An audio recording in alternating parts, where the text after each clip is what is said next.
Yeah, like if we want to talk about like the decoupling of Angular version with an X version, the main reason there was mostly because talking to clients that we have, or also like from feedback that we got from the communities, like Angular already promotes the fact that it should always be at the latest version, right? So that's the whole goal of the NG update, if you want, right? To help you get across those potential breaking changes to make sure you're always up to date. But then if you look at reality, there are a lot of big enterprise that either are like half a year behind or something, or even a year behind. So they have a much slower upgrade cycle because they want to wait until the new version is out a couple of months for security reason or for whatever internal policies potentially, right? And so there are people that are behind, but they still then see our release notes and our release videos or whatever we push out, and they're like, "Oh, I want to upgrade because I want to leverage that new NX feature."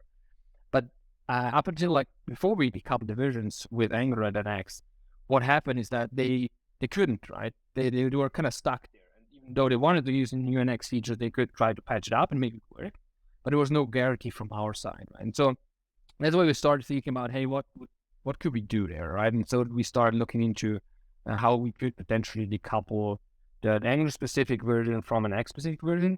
And when I talk about like decoupling, that is mostly decoupling it from the NX Angular plugin version, right? Because the NX itself has no notion about Angular underneath or whatnot, right? It's kind of technology agnostic if you want the core package. But the plugin relied on some dev kit versions on the Angular side to trigger schematics on their end or trigger builders and stuff. So that's why we kind of looked into it and kind of tried to decouple it.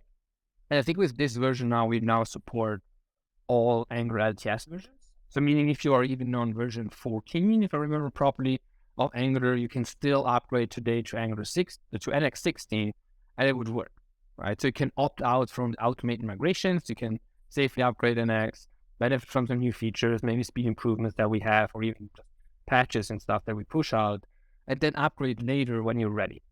So that's kind of the whole goal there.